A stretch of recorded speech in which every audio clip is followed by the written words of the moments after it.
continuer notre étude biblique, nous prions le Seigneur. Père, merci d'avoir commencé depuis quelque temps à nous entretenir sur la personne et l'œuvre de Christ. Nous savons bien qu'il s'agit de choses mystérieuses, c'est un mystère de Dieu, mais nous voulons te supplier afin que tu envoies ta lumière dans nos cœurs pour nous aider à saisir ta pensée. Éclaire-nous, aide-nous, au nom de Jésus-Christ. Amen. Nous sommes toujours sur notre étude biblique, sur le thème « La personne et l'œuvre de Jésus-Christ ». Nous avons déjà parlé de la personne de Jésus-Christ et nous avons commencé depuis quelques séances maintenant à aborder l'œuvre de Jésus-Christ. Au cours de notre dernière séance, nous avons commencé à aborder la solution de Dieu pour régler le problème du péché. N'oublions pas que Christ, en venant dans le monde, est venu avec une mission bien précise. L'ange qui s'est révélé à Joseph et qui lui parlait de la naissance de Jésus, lui a dit, tu lui donneras le nom de Jésus, parce que c'est lui qui sauvera son peuple de son péché. Alors, il est important de savoir que la raison pour laquelle Jésus est venu, c'est d'abord pour sauver son peuple de son péché. Christ n'est pas venu sur la terre pour autre chose que cela. C'est vrai qu'il a fait beaucoup d'autres choses, mais en réalité, si on devait résumer sa mission en une seule chose, sa mission se résume par son nom. Jésus, Dieu sauve son peuple de son péché. Quand Jean-Baptiste l'a vu, la révélation qu'il a eue de lui, lui qui était celui qui devait précéder Jésus et qui devait l'annoncer, voilà l'annonce qu'il a faite. Il a dit, voici l'agneau de Dieu qui ôte le péché du monde. C'est ce qu'il est venu faire, être celui qui règle le problème du péché. Alors, la dernière séance, nous avons vu que cette vie charnelle avec laquelle l'homme est né, cette vie déchue, cette vie animale, le vieil homme, qui est une entité qui s'est accaparé le corps de l'homme et qui réside à l'intérieur de l'homme. Paul dit, c'est le péché qui habite en moi, qui me pousse à faire des choses que je n'ai pas envie de faire. Donc, cette vie charnelle avec laquelle on est né, nous avons vu donc que elle est aussi entêtée, aussi têtue, aussi rebelle, aussi difficile à gérer que un fils rebelle. Dans Deutéronome 21 que nous avons lu, nous avons vu que quand des parents ont affaire à un tel fils qu'ils ont essayé de corriger, de raisonner et qu'ils ont tout essayé, rien ne marche, l'option qui se présente à eux pour ôter le mal, c'est la mort. Donc il fallait que ce fils-là soit livré à la mort. Alors, ça suppose que la vie charnelle doit périr, elle doit mourir. Nous avons également commencé à voir aussi que quand un homme en réalité qui est attaché au péché, dominé par le péché, dominé par toute espèce de vice et de mauvais comportement, de dépravation, le jour, il meurt. Cette vie parasite qui l'avait rendu esclave également périt. Mais comment est-ce que Dieu peut régler la situation, délivrer l'homme? Nous savons que la mort est la solution pour que le vieil homme meure, pour que la vie de péché meure. Mais si un homme devait attendre de mourir avant que la vie de péché meure en lui, alors s'il a servi le péché pendant toute sa vie et qu'il meurt dans le péché avant d'être délivré du péché, alors il aura passé toute sa vie à servir le péché et le salaire du péché, c'est la mort. Donc il va se retrouver condamné au dernier jour. Donc bien aimé, Dieu va trouver une solution. On peut retourner encore dans notre texte de Jean 3, dans l'entretien de Jésus avec Nicodème, et voyons comment Nicodème également s'est intéressé à savoir comment est-ce que la solution peut arriver, que l'homme peut être débarrassé de l'ancienne vie et expérimenter une vie nouvelle. Nous allons lire quelques versets de ce texte pour ne pas être trop long. Jean chapitre 3. Il y avait un homme qui s'appelait Nicodème, membre du parti des pharisiens. C'était un chef des Juifs. Il vint trouver Jésus de nuit et le saluait en ces termes: Maître, nous savons que c'est Dieu qui t'a envoyé pour nous enseigner, car personne ne saurait accomplir les signes miraculeux que tu fais si Dieu n'était pas avec lui. Jésus lui répondit: Vraiment, je te l'assure, à moins de renaître d'en haut, personne ne peut voir le royaume de Dieu. Comment un homme peut-il naître une fois vieux? S'exclama Nicodème. Il ne peut tout de même pas retourner dans le ventre de sa mère pour renaître. Vraiment, je te l'assure, reprit Jésus, à moins de naître d'eau, c'est-à-dire d'esprit, personne ne peut entrer dans le royaume de Dieu. Ce qui naît d'une naissance naturelle, c'est la vie humaine naturelle. Ce qui naît de l'esprit est animé par l'esprit. Ne sois donc pas surpris si je t'ai dit, il vous faut renaître d'en haut. On peut aller au verset 9 encore. Nicodème repose la question.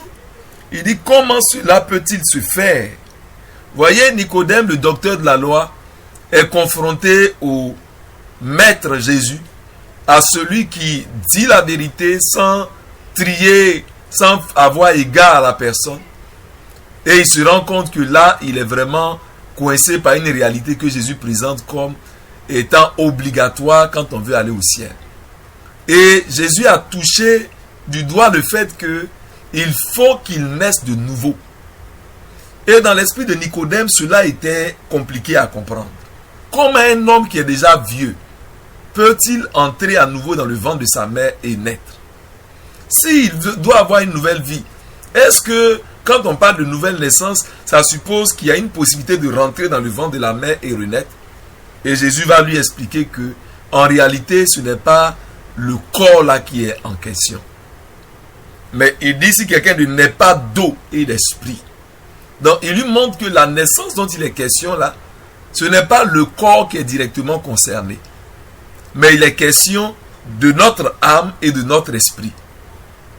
On va revenir sur la manière dont l'homme s'approprie cela. Mais déjà, concentrons-nous sur la réponse que Jésus a donnée à Nicodème. Nicodème pose la question: comment un homme peut-il naître de nouveau quand il est déjà vieux? Comment, s'il est vrai que la vie avec laquelle on est né est une vie rebelle, une vie qui ne peut pas plaire à Dieu, comment on peut être débarrassé de cette vie-là et puis avoir la vie qui est capable maintenant d'adorer Dieu correctement, la vie qui est capable de voir le royaume des cieux, la vie qui est capable d'entrer dans le royaume des cieux? Et Jésus va commencer à répondre plus directement à partir du verset 14. Et c'est là qu'il faut prêter attention pour ne pas rater ce que nous avons besoin de saisir. Il dit: dans le désert, Moïse a élevé sur un poteau le serpent de bronze. De la même manière, le Fils de l'homme doit lui aussi être élevé, pour que tous ceux qui placent leur confiance en lui aient la vie éternelle. Oui, Dieu a tant aimé le monde qu'il a donné son Fils, son unique, pour que tous ceux qui placent leur confiance en lui échappent à la perdition et qu'ils aient la vie éternelle. J'ai lu dans la version Semeur. Donc Nicodème demande comment un homme peut-il naître de nouveau? Comment un homme peut se débarrasser de cette vie rebelle? Comment faire mourir cette vie rebelle et naître à une nouvelle vie qui est une vie d'obéissance à Dieu? Et Jésus le ramène à un fait passé. Nicodème, en tant que docteur de la loi, connaît bien ce passage biblique, cette séquence de la vie de l'histoire d'Israël. Le peuple d'Israël était dans le désert, dans le livre de Nombres. Et la Bible dit qu'ils ont murmuré contre Moïse et contre Dieu. Et alors, Dieu s'est mis en colère parce que le peuple a murmuré. le peuple a péché, s'est rendu coupable. Et comme châtiment, Dieu va faire sortir des serpents dans le désert et ces serpents brûlants vont mordre les gens, un grand nombre de personnes, et beaucoup vont succomber, beaucoup vont mourir. Alors quand ils se sont rendus compte de leur erreur, ils sont allés vers Moïse pour dire: Moïse, nous avons péché contre toi, nous avons offensé Dieu. Prie pour nous, s'il te plaît, pour que Dieu nous délivre de ces serpents qui sont en train de causer la mort partout. Alors, Dieu va demander à Moïse de fabriquer un serpent d'airain et de le mettre sur une perche en hauteur, de sorte que si quelqu'un est mordu par un serpent brûlant, ce qu'il a à faire, c'est de se tourner pour regarder le serpent qui est mis par Moïse sur une perche, et quiconque regarde à ce serpent conserve la vie. Il est important de noter que dans cette séquence de l'histoire d'Israël, il y avait un mal, les serpents qui mordaient les gens. L'homme a péché contre Dieu et est livré au pouvoir du serpent. Et quand les serpents les mordent, le venin du serpent détruit leurs organes et cause la mort. Et beaucoup mouraient. Cette situation ressemble également à la situation de l'homme qui, à l'origine, a eu un problème avec le serpent ancien. Ceux-là avaient un problème avec des serpents brûlants, mais il y a un autre serpent ancien qui a causé des dégâts plus graves et permanents dans la vie de l'homme. Quand l'homme a péché, il s'est soumis au pouvoir de ce serpent ancien. Il a perdu la protection de Dieu et donc il est devenu vulnérable au diable. Il y a une autre vie qui est entrée en lui comme un poison qui a contaminé son être, qui a pris possession de son corps, qui contrôle son âme, qui contrôle son être, qui contrôle ses sentiments et le pousse à mal faire. C'est là ce que le venin de ce serpent ancien-là a introduit dans la vie de l'homme. Le péché, la sémence du péché à l'intérieur de l'homme. Et donc, ce venin du péché, cette sémence mauvaise que nous avons vue en parlant du vieil homme qui a pris possession du corps de l'homme, rend le corps de l'homme esclave et détruit l'homme et finit par l'amener en enfer. Rend l'homme esclave, le contrôle, le domine, l'amène à perdre toute valeur devant Dieu, le rend vil devant le Seigneur, fait de l'homme une abomination devant Dieu. Quand Dieu a voulu aider le peuple d'Israël, il n'a pas dit à Moïse: il faut fabriquer des bâtons, commencer à taper la tête de tous les serpents, tuer tous les serpents. Dieu sait qu'il y a une autre solution que lui, Dieu, il peut apporter. Et alors il demande à Moïse: fabrique un serpent d'airain. Le serpent d'airain représente le problème des hommes. Il faut représenter le problème. Il faut que le problème soit matérialisé sur un objet matériel, sur quelque chose de visible. Et mets-le sur une perche pour que si quelqu'un est mordu par le serpent brûlant, il n'a qu'à regarder. Et quiconque voit le serpent que Moïse a fabriqué conserve la vie. Et Jésus dit, c'est de la même manière que le Fils de l'homme va être élevé, de sorte que quiconque croit en lui ne périsse point, mais qu'il ait la vie éternelle. Jésus dit que ce qui s'est passé dans le désert, où les serpents brûlants mordaient les gens, et la solution que Dieu a envoyée est exactement la même scène que ce qui se passe en général dans le spirituel de tout homme. Tout homme porte en lui un venin du serpent ancien. Tout homme porte en lui cette présence du péché et a besoin d'être délivré. Et comme dans le cas du peuple d'Israël, ils n'avaient pas eux-mêmes la solution. Ils n'avaient pas eux-mêmes le moyen de se guérir, de se sortir de là. Dieu est celui qui est intervenu. Et la solution que Dieu a apportée, il dit, quelqu'un qui est mordu doit regarder juste le serpent qui est perché. Il a besoin simplement de croire. Ce n'est pas une explication scientifique. Ce n'est pas une explication du point de vue de la raison humaine. Ce n'est pas la logique humaine. Dieu a dit, voilà comment j'ai décidé de régler la chose et il faut simplement croire et obéir et la chose est réglée. Alors tous ceux qui étaient mordus et qui regardaient au serpent perché étaient délivrés. De la même manière, Jésus dit que Dieu a envoyé son Fils. Il sera élevé de telle sorte que tous ceux qui vont regarder à lui vont conserver la vie. Allons dans un autre passage avant de revenir à ce texte pour comprendre pourquoi est-ce que il fallait que Jésus vienne et qu'il vienne dans un corps physique.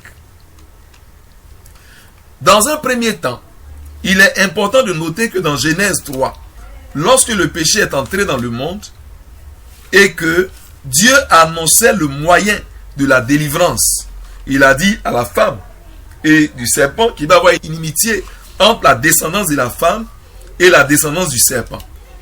La descendance du serpent mordra le talon de la descendance de la femme et la descendance de la femme va écraser la tête du serpent. C'est dans Genèse 3. Donc, il est question d'un problème entre l'homme, la race humaine et le serpent.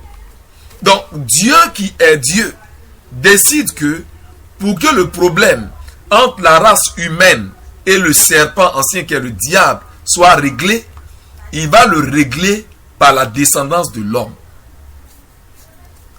Vous savez, dans le spirituel aussi, il y a des lois.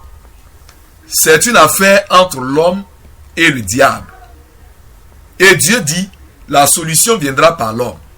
Mais il se trouve que tout homme qui naît de manière naturelle, comme on l'a déjà vu, naît avec une vie déjà contaminée, déjà prisonnière, esclave de la sémence du diable, déjà victime du diable, et sous l'emprise du diable.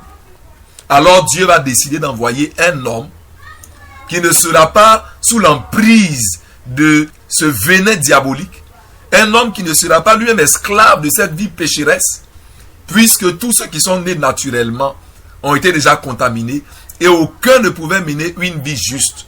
La Bible dit tous ont péché et sont privés de la gloire de Dieu. Il n'y a pas un seul homme qui ait vécu sur terre, né de parents naturels, de la manière naturelle, et qui ait pu vivre sur terre sans commettre de péché. Déjà, David dit que sa mère l'a conçu déjà dans le péché. Donc, depuis le ventre déjà, le combat est perdu d'avance.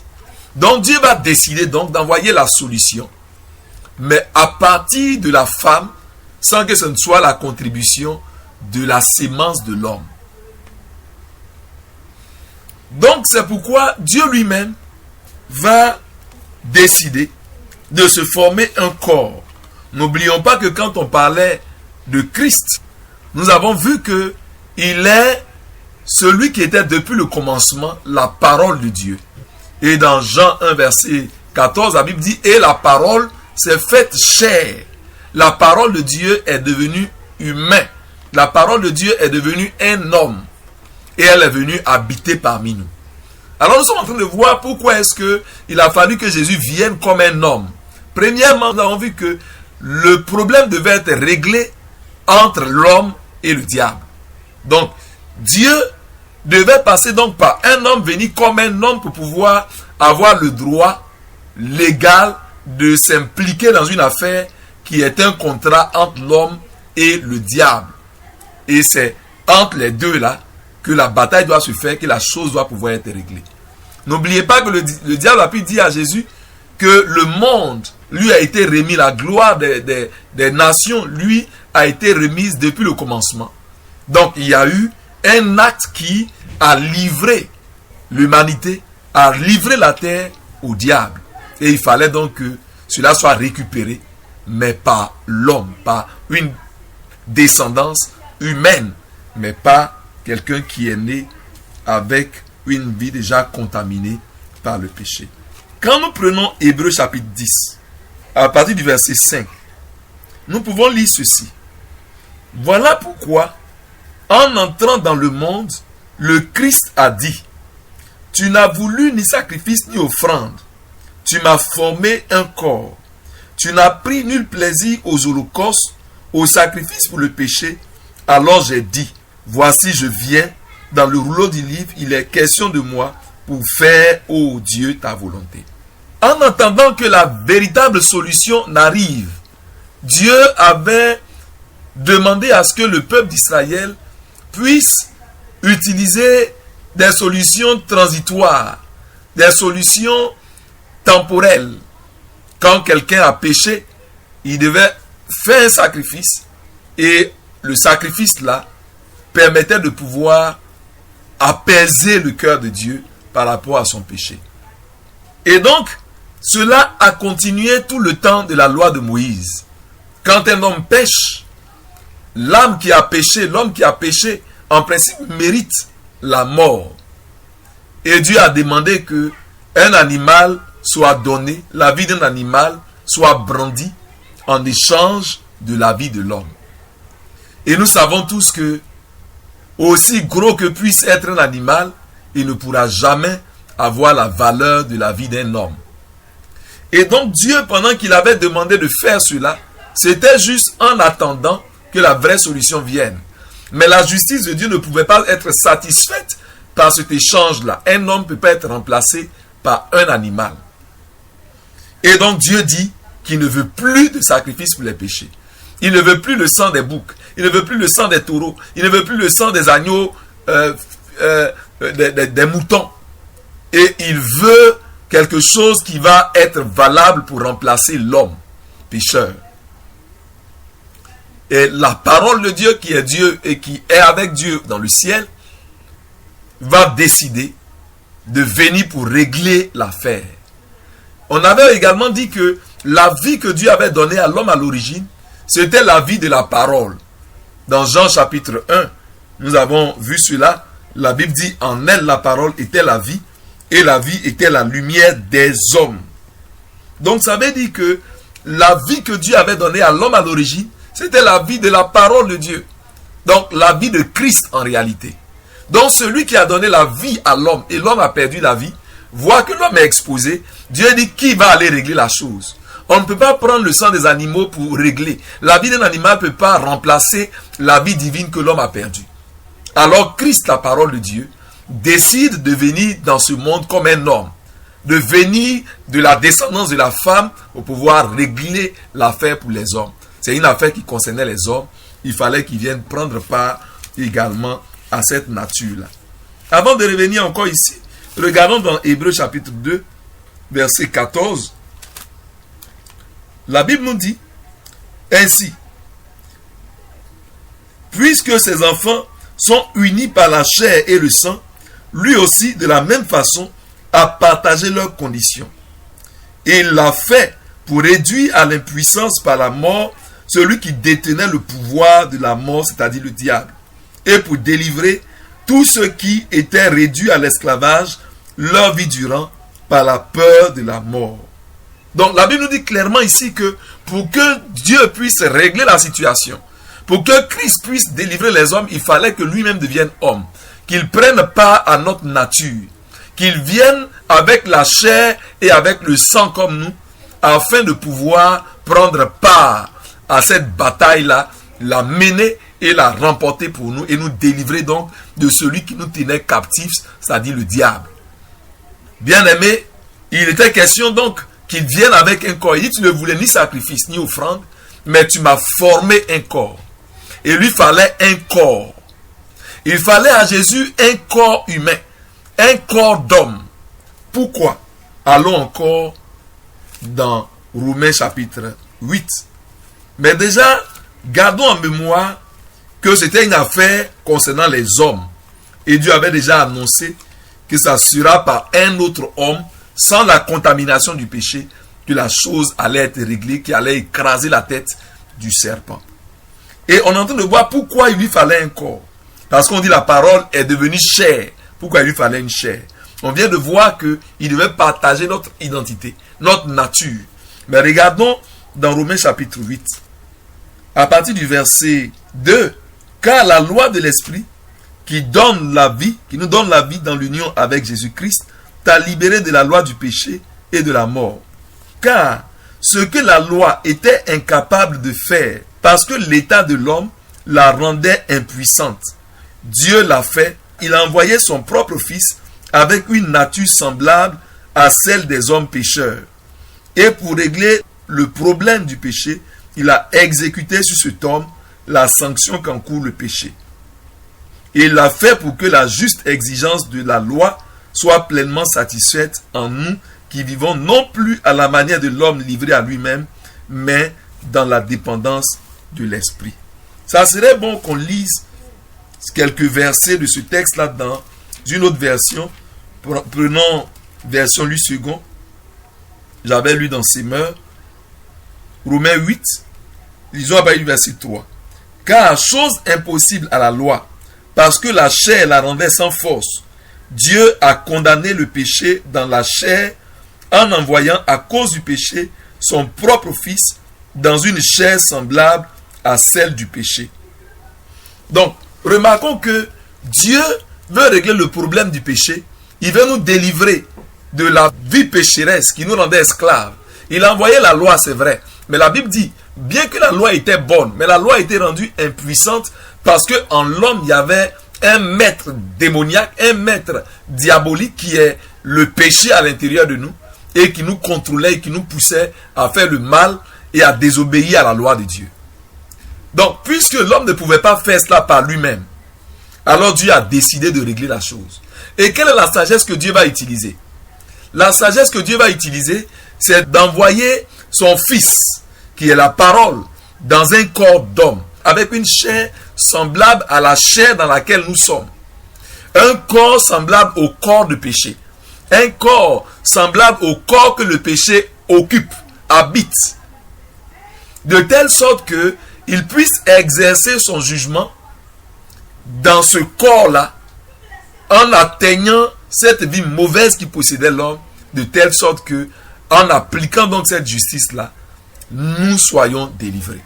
Pour mieux comprendre cela, regardons le corps de l'homme comme un vase dans lequel il y a une vie mauvaise qui loge, qui habite. La vie de péché habite, a rempli le corps de l'homme. Et l'homme est devenu sa position son esclave. Mais aussi longtemps que ce corps-là vit, le péché contrôle ce corps et produit à travers ce corps-là ses œuvres. Maintenant, quand le corps-là périt, le péché, la vie de péché à l'intérieur aussi est détruite. Et voilà la sagesse de Dieu.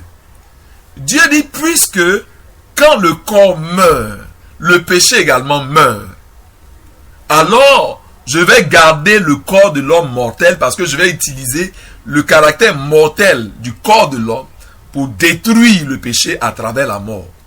Ça peut paraître assez compliqué à ce niveau, mais il faut bien suivre et Dieu certainement va nous aider à mieux comprendre cela. Donc l'homme qui pêche, l'homme qui est possédé par le péché, le jour où il périt, le jour où il meurt, le péché également en lui périt.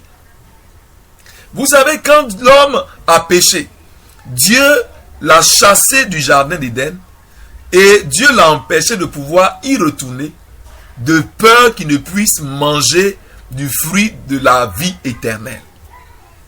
Pourquoi il ne devait pas toucher au fruit de la vie éternelle après qu'il ait péché? Si l'homme avait mangé le fruit de l'arbre de la vie éternelle après qu'il ait péché, la nature pécheresse qui est entrée en lui allait rester éternellement. L'homme serait dans la même situation que le diable, Satan. Satan ne peut pas être pardonné, il ne peut pas être délivré de la nature pécheresse qui est en lui parce qu'il est éternel. Sa nature est éternelle. Tout ce qui rentre dans l'éternité est permanent, il n'y a plus rien qui peut changer dans l'éternité. Satan est entré dans l'éternité avec une nature déjà mauvaise et il n'a plus rien à espérer comme rédemption. Par contre, l'homme, en gardant toujours un corps mortel, donne en même temps un moyen pour que la vie de péché à l'intérieur du corps là puisse mourir. Mais comme je le disais tout à l'heure, Dieu n'a pas voulu attendre que chacun meure avant d'être délivré du péché.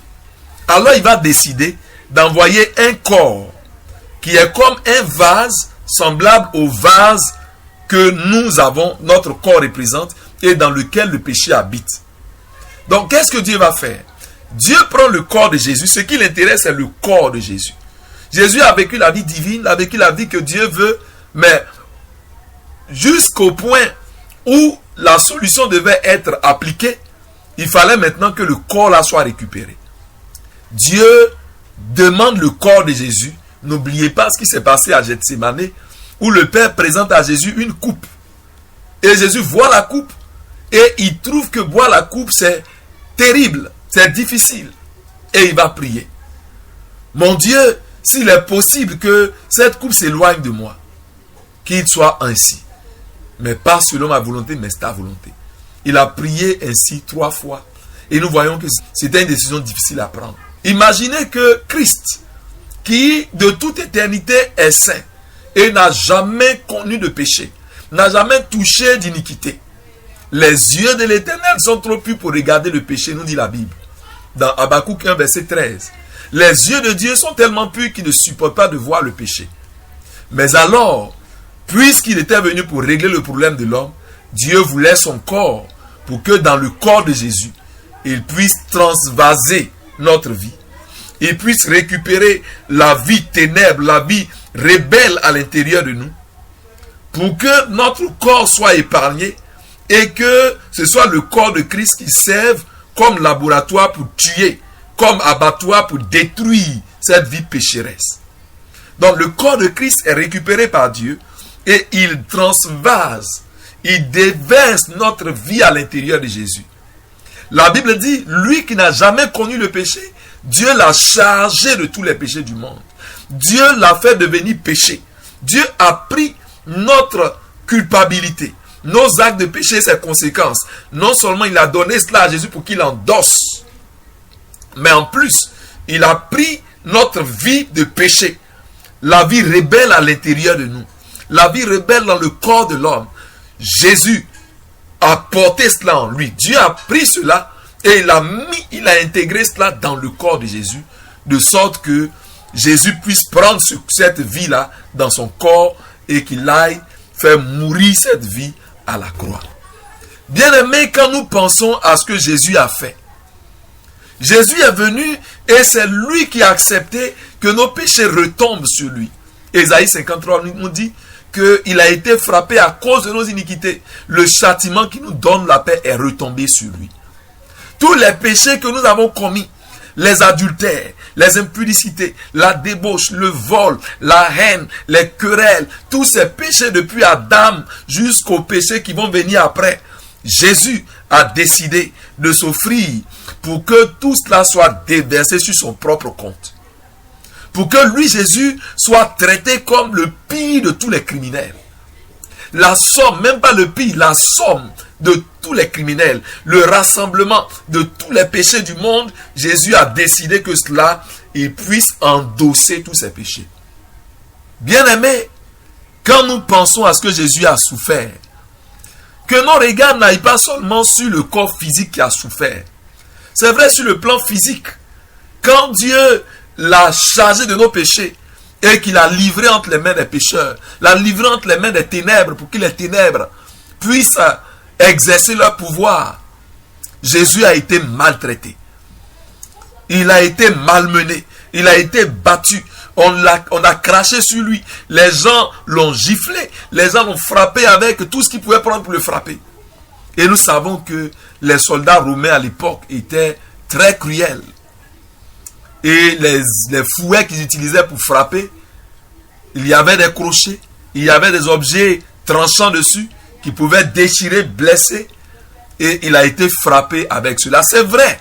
Quand nous pensons à ce que son corps a subi, c'est vraiment terrible. C'est vraiment effroyable. La Bible dit qu'il était complètement défiguré. On ne pouvait pas le reconnaître. Il était semblable à celui devant qui on détourne la face. Donc son visage était méconnaissable. On ne pouvait même pas supporter de le regarder tellement il avait été malmené, frappé, battu. Les gens ont dressé une couronne d'épines et ils ont enfoncé cela sur sa tête. Tout son corps était ensanglanté. Ils l'ont déshabillé. Ils l'ont traîné dans les rues. Et ils l'ont attrapé finalement. Ils l'ont fait tomber. Et ils l'ont mis sur le bois, la croix. Et il a été crucifié. Ils ont choisi la mort la plus effroyable. Ils ont choisi la mort la plus honteuse. Ils ont choisi la mort la plus douloureuse pour punir le Seigneur. Parce que Dieu avait décidé qu'il soit puni ainsi à notre place. Il a pris notre place. Il s'est chargé de nos péchés. Et il a été livré. Il a été traité comme le pire des criminels.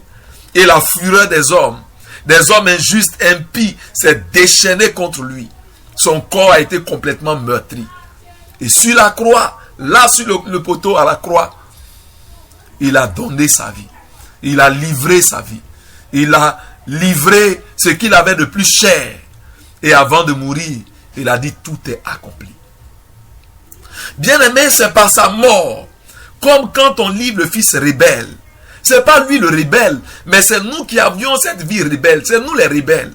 Il a pris notre identité. Il a endossé notre culpabilité. Il a endossé nos fautes. Il a pris notre place et il a décidé que le jugement tombe sur lui. Le châtiment que nous méritions à cause des horreurs qu'on a commises. Jésus a été traité à cause de nos péchés. Ce n'est pas à cause de sa faiblesse, ce n'est pas à cause de ses propres fautes, mon frère. Si Jésus a souffert tout ce qu'il a souffert, c'est à cause de toi, c'est à cause de moi. Pour simplement ôter notre culpabilité. Il a pris notre place, notre vêtement souillé, notre vêtement qui porte notre accusation. Jésus l'a porté afin que nous soyons délivrés. Bien-aimé, mais il ne faut pas s'arrêter juste à la souffrance de son corps. Son corps a souffert terriblement. Les Romains, en crucifiant quelqu'un, c'est pour qu'il expérimente la douleur jusqu'à sa plus forte expression. Je ne veux pas, le temps n'est pas assez pour décrire ce qu'on peut ressentir dans une telle situation. Et même est-ce que les mots pourront décrire cela suffisamment. Sachons qu'il a souffert sur le plan physique des souffrances atroces et terribles. Mais ce qui faisait que dans le jardin de Gethsémani, Jésus transpirait et sa sueur est devenue comme des grumeaux de sang pendant qu'il priait. Qu'est-ce qui a fait que l'âme du Seigneur était tellement épouvantée, angoissée? Il sentait les affres de la mort. Il sentait quelque chose qu'on ne peut pas décrire. Comment est-ce que une angoisse peut amener la sueur à devenir comme des grumeaux de sang? On ne peut pas imaginer ce que Jésus a affronté. Il a pris sur lui notre châtiment. Il devait non seulement être puni corporellement, son âme devait payer le prix de notre culpabilité. Il devait être puni. Il devait payer notre condamnation. C'est lui qui a été condamné. La colère de Dieu qui devait s'abattre sur tous les pécheurs, c'est sur lui que tout ça s'est concentré. Mais je voudrais nous dire également que notre ancienne vie, notre vie pécheresse, notre vie d'iniquité, notre vieil homme, Jésus l'a pris à l'intérieur de lui. Il nous a porté en lui. C'est pourquoi à la croix, ce n'est pas Christ en son propre nom qui était à la croix. C'était en mon nom. C'était ma vie qu'il portait. C'était ma vie déchue qu'il portait. C'était ma vie coupable qu'il portait. C'était moi, la vie rebelle que je portais autrefois. La vie rebelle qui habitait mon corps. Jésus a récupéré cette vie et il l'a mise à l'intérieur de son propre corps. Et à la croix, quand le corps de Jésus a péri, souvenez-vous que nous avons vu que c'est quand le corps meurt que la vie de péché à l'intérieur également meurt. Voilà comment Dieu va piéger le diable. Le diable a pensé que en mettant la main sur Jésus, il allait détruire la solution des hommes. Il allait arrêter l'œuvre de salut pour les hommes. Mais il oubliait que Dieu était plus sage que lui. Il a oublié que Dieu a gardé le caractère mortel du corps de l'homme parce qu'il avait besoin d'utiliser un homme mortel à un moment donné. Parce qu'il savait que c'est par la mort que la vie de péché allait être détruite. C'est par la mort que le vieil homme allait être complètement évacué, allait être complètement mis à mort. Jésus a détruit ce que le diable utilisait pour nous contrôler. Jésus à la croix a détruit cette vie rebelle qui nous possédait, qui nous fatiguait, qui nous rendait esclaves. Cette vie a péri à la croix dans le corps de Jésus. Quelle est glorieuse la sagesse de Dieu. Quelle est merveilleuse la sagesse du Tout-Puissant. Le diable ne pouvait pas se rendre compte que c'était un piège divin, que le corps de Jésus qui lui était livré contenait notre vieil homme, notre vie rebelle. C'est nous qui étions à l'intérieur. Dieu a épargné notre corps physique pour détruire le vieil homme que nous portions dans le corps physique de Jésus. Et quand Jésus est mort, la délivrance a sonné pour tous les hommes. La vie du vieil homme a péri pour tous les hommes. Il y a la solution désormais pour que tout homme qui lève les regards vers Jésus soit libéré, bien-aimé. Jésus dit de la même manière que cela marchait dans le désert avec le serpent d'airain. Les gens n'avaient qu'à regarder au serpent d'airain que Moïse avait élevé sur la perche. De la même manière, aujourd'hui, frère, aujourd'hui, ma soeur, toi que le péché a rendu esclave, toi qui luttes sans savoir comment pouvoir t'en sortir, il y a une solution. L'agneau de Dieu, le Fils de Dieu, la descendance de la femme, la postérité de la femme, est venu comme un homme, venu avec un corps d'homme, et a accepté que notre nature, le péché, soit localisé dans ce corps-là, pour qu'il mène ce corps pour l'exécuter à la croix, et il a détruit notre vieil homme. Et quiconque croit, de la même manière que les gens levaient leur regard et quand ils voyaient le serpent d'airain, ils étaient délivrés de l'emprise, du pouvoir de ce venin. De la même manière, frère, ce qu'il te faut pour être délivré de ta vie de péché, c'est voir Jésus crucifié et te voir à l'intérieur de lui. C'est voir Jésus à la croix et savoir que ton vieil homme était à la croix. À la croix, c'était ton ancienne vie qui était en train d'être jugée.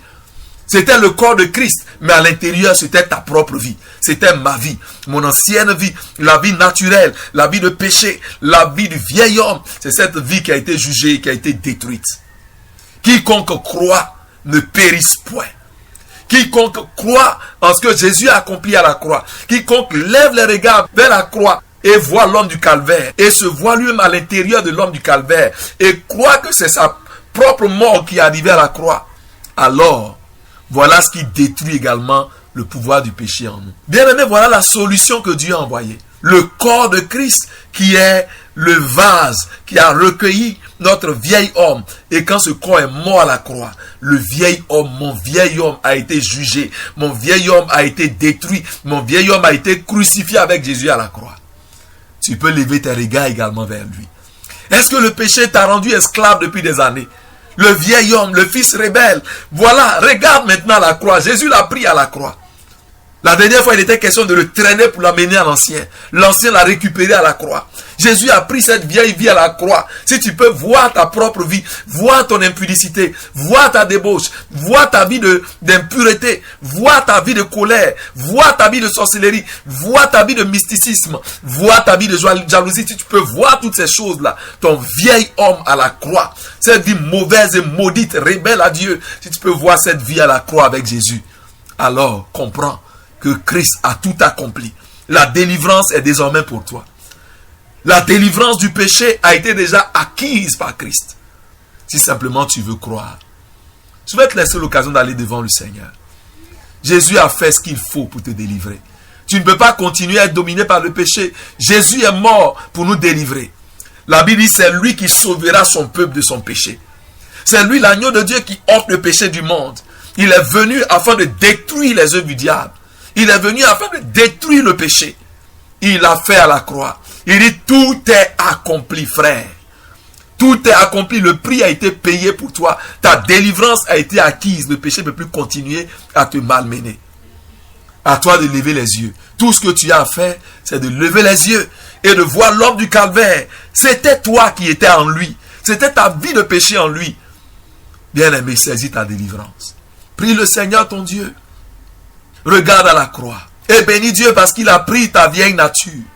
La délivrance a été déjà acquise. Il a souffert pour que tu sois libéré. Il a pris ton vieil homme pour que tu en sois délivré. Aujourd'hui peut être le jour où cela prend effet dans ta vie. Crois cela. Seigneur, merci pour ta grâce. À la croix, tu as tout accompli. Longtemps, cette vie nous avait dominés et fatigués. Mais Jésus, par amour pour nous, tu es venu toi-même et tu as offert la solution. Ton corps a servi comme moyen pour piéger la vieille nature et la détruire. Tu m'as libéré. Je bénis ton nom. Merci de nous aider à saisir ces révélations, à saisir ce mystère, à le comprendre. Tu as dit, vous connaîtrez la vérité et la vérité vous affranchira. Cette vérité que le diable ne veut pas qu'on connaisse, la vérité concernant la croix, là où Christ a tout accompli, là où la vie de péché a été détruite, là où la mort a perdu son pouvoir. Merci Seigneur, au nom de Jésus-Christ.